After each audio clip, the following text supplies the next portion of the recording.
Hello students, आज का जो हमारा टॉपिक है वो है field intensity on equatorial line of electric dipole. आज हम इस लेक्चर में इलेक्ट्रिक डायपोल के ऊपर जो इक्वेटोरियल लाइन है और वहाँ पे जो पॉइंट रखा हुआ है उसकी वजह से जो इलेक्ट्रिक फील्ड जनरेट होगा उसकी हम वैल्यू को कैलकुलेट करेंगे। मैंने क्या किया, यहाँ पे मैंने एक चार्ज ले लिया -q चार्ज, यहाँ पे मैंने चार्ज ले लिया +q चार्ज। इस पॉइंट को मैं नाम दे देती हूँ B, इस पॉइंट को नाम दे देती हूँ मैं A, और मैंने इनको स्मॉल डिस्टेंस से सेपरेट कर दिया और वो डिस्टेंस है मेरा 2a। अब मैंने क्या किया, मैंने एक यहाँ पे कोई P पॉइंट ले लिया P।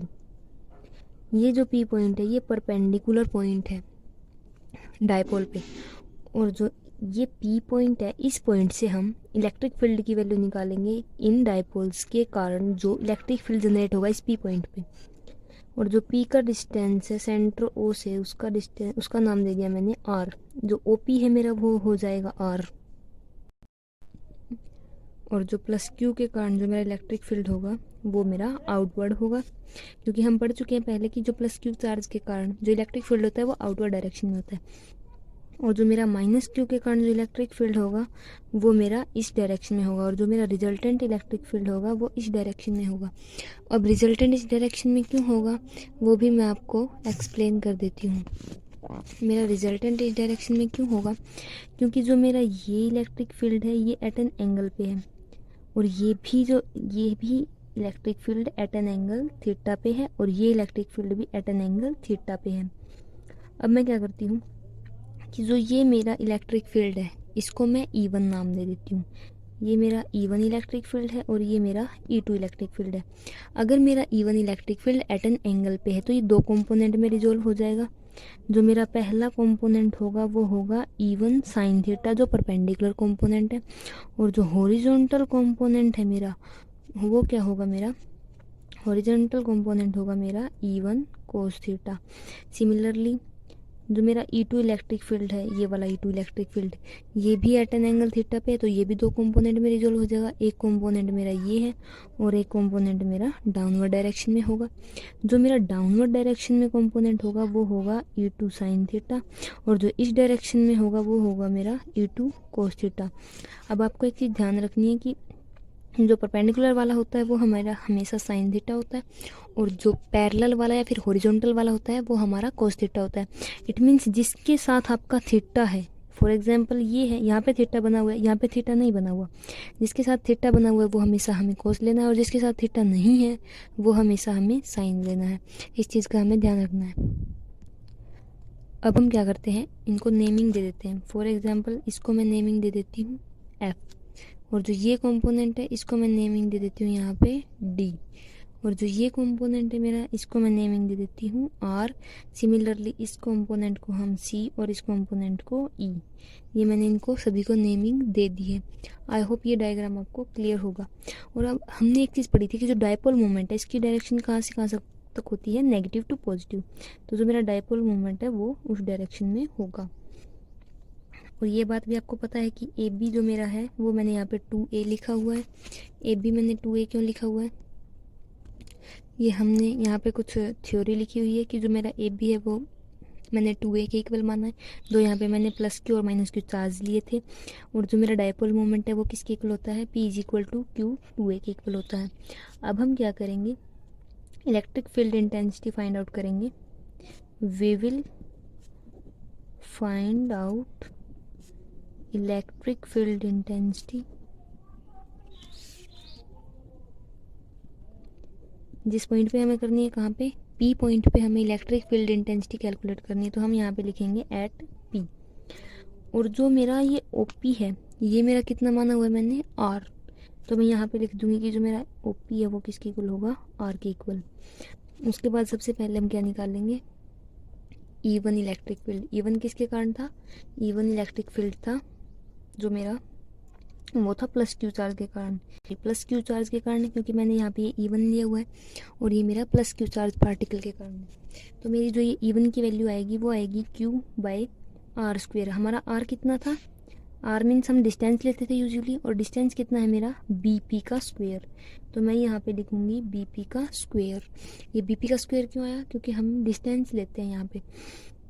अब ये BP का स्क्वायर हम कैसे निकाल लेंगे, फॉर एग्जांपल मैं यहाँ पे आपको एक छोटे से डायग्राम से समझाती हूँ कि जो मेरी ये है, ये मेरा P पॉइंट है, ये मेरा O पॉइंट है, ये मेरा B पॉइंट है। अब ये डिस्टेंस अगर टोटल 2a है तो ये डिस्टेंस a और ये डिस्टेंस a होगा, तो मेरा ये डिस्टेंस भी कितना है, ये डिस्टेंस भी मेरा a है। जो परपेंडिकुलर डिस्टेंस है वो मेरा यहाँ पे कितना माना हुआ है मैंने, r, तो ये डिस्टेंस भी मेरा कितना हो जाएगा, PO, ये हो जाएगा r। अब अगर आपको पाइथागोरस थ्योरम आपने पढ़ रखी है तो पाइथागोरस थ्योरम ये कहती है कि जो बेस का स्क्वायर है प्लस परपेंडिकुलर का स्क्वायर है वो हमारा किसके इक्वल होता है, हाइपोटेन्यूज के स्क्वायर के। मेरी बेस की वैल्यू कितनी है, a स्क्वायर, मेरा परपेंडिकुलर कितना है, r स्क्वायर, तो ये हाइपोटेन्यूज कितना है मेरा, PB का स्क्वायर। तो मेरा PB का स्क्वायर या फिर BP का स्क्वायर की वैल्यू कितनी आएगी, a square plus r square. यहाँ से हमारे पास ये वैल्यू आ गई किसकी, BP या फिर PB की स्क्वायर की वैल्यू, और मैं ये वैल्यू यहाँ पे पुट कर देती हूँ। मैं k को क्या लिख सकती हूँ, 1/4 पाई एफ साइन नॉट, ये मेरा Q है, ये मेरा Q as it is. BP की वैल्यू कितनी आई है मेरी, a square plus r square, ये मेरी हो जाएगी फर्स्ट इक्वेशन। और जो मेरा ये एंगल है ये भी थीटा है, ये एंगल है ये भी थीटा है।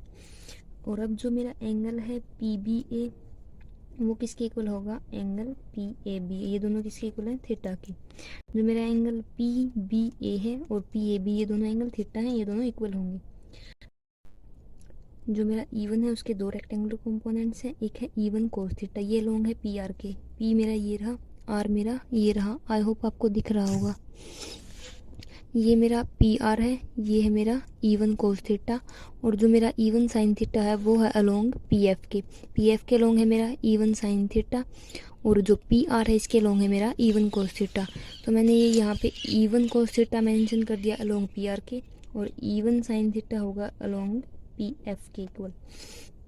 अब हम क्या करेंगे, E2 इंटेंसिटी को कैलकुलेट करेंगे। जो मेरी E2 इंटेंसिटी है, E2 intensity due to minus Q charge, जो मेरी माइनस Q चार्ज के कारण इंटेंसिटी है, अब हम वो निकालेंगे।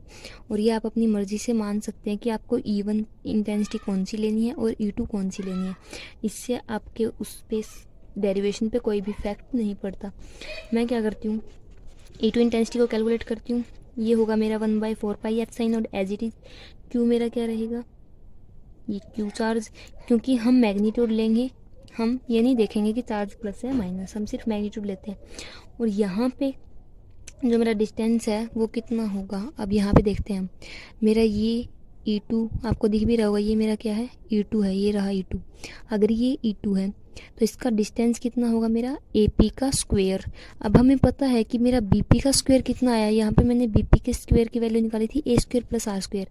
अगर मेरी BP की वैल्यू कितनी है, यहाँ पे मैं लिख देती हूँ A square plus R square under the root, ये मेरी BP की वैल्यू है।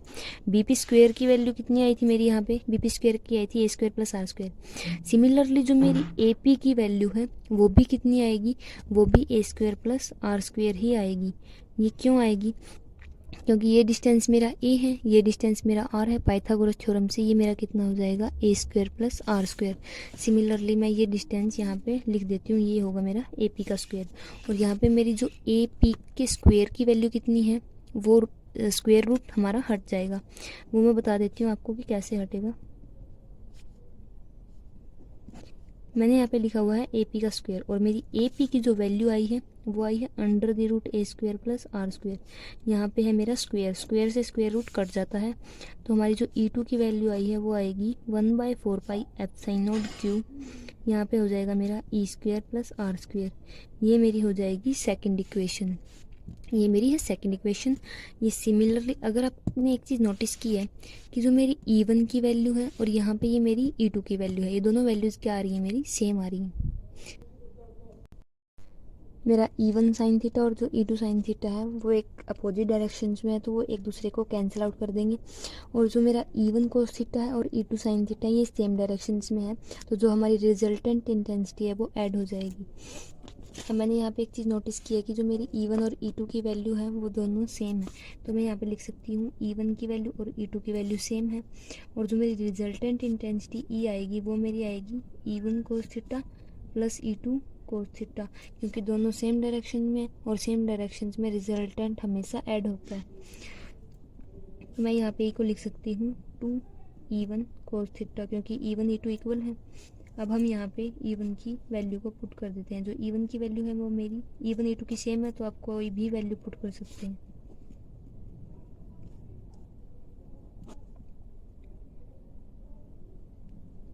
ये मैंने यहाँ पे वैल्यू पुट कर दी है ई की।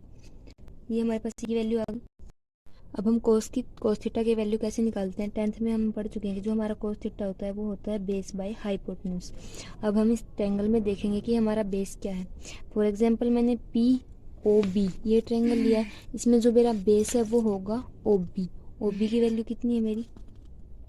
मैं यहाँ पे लिख देती हूँ कि जो मेरा बेस है वो मेरा होगा OB, और जो ये बेस आप OB भी ले सकते हो और OA भी ले सकते हो, इट्स डिपेंड अपॉन यू। जो हमारा हाइपोटेन्यूज होगा वो सिमिलरली PB भी ले सकते हो आप, और PA भी। ये डिपेंड करता है कि आपने कौन सा ट्रायंगल लिया। मैंने POB ट्रायंगल लिया तो मेरा बेस OB होगा, और जो PB है वो मेरा हाइपोटेन्यूज होगा। जो OB की वैल्यू है वो मेरी कितनी है? A है। जो PB की वैल्यू है वो मेरी है √A² + R²। ये जो वैल्यू है ये हमारी कोस थीटा की वैल्यू है, और मैं ये यहाँ पे पुट कर देती हूँ।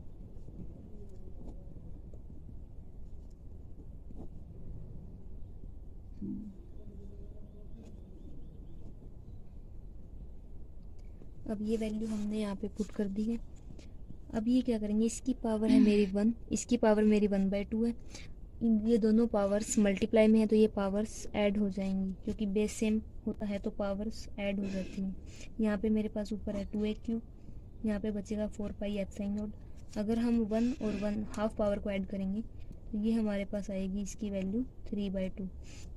और जैसा कि हमें पता है जो A है वो हमारा स्मॉलर है एज कम्पेयर टू R, तो हम A को क्या करेंगे, A को निगलेक्ट कर देंगे, और यहाँ पे जो वैल्यू बचेगी हमारे पास वो बचेगी R², और इसकी पावर है 3/2। अब ये पावर्स भी मल्टीप्लाई में है तो स्क्वेयर से जो डिवाइड में पावर है वो पावर कैंसिल हो जाएगी, और 2AQ को हम क्या लिख सकते हैं, हम पीछे पढ़ चुके हैं कि जो हमारा 2AQ है वो P के इक्वल होता है, तो इसको हम P लिख देंगे, और ये हमारा यहाँ पे बचेगा 4πε0r³, क्योंकि स्क्वेयर से जो डिवाइड में पावर है वो कैंसिल आउट हो गई। और ये हम वैल्यू मैग्नीट्यूड में इसलिए लेते हैं ताकि जो हमारा नेगेटिव वैल्यू है वो भी हमारी पॉजिटिव आ जाए। मैग्नीट्यूड एक मैथ की टर्म होती है जो हर एक वैल्यू नेगेटिव वैल्यू को पॉजिटिव बना देती है। तो हम एक्सियल और इक्वेटोरियल लाइन से एक रिलेशन निकाल सकते हैं कि जो हमारा ई एक्सियल है और जो हमारा ई इक्वेटोरियल है वो हमारा किसके इक्वल होगा, 2 के इक्वल होगा। इक्वेटोरियल और एक्सियल का रेशियो हमारा 2 के इक्वल होगा, क्योंकि हम पढ़ चुके हैं कि जो इसकी वैल्यू है वो हमारी आई थी P/4πε0r², बट जो हमारी एक्सियल लाइन के कारण आई थी वो हमारी आई थी यहाँ पे 2P, और यहाँ पे ये वैल्यू है मेरी P, तो इट मीन्स ये इससे डबल है, तो इसीलिए इनका रेशियो भी क्या हो जाएगा, यहाँ पे इनका रेशियो भी 2 के इक्वल आएगा।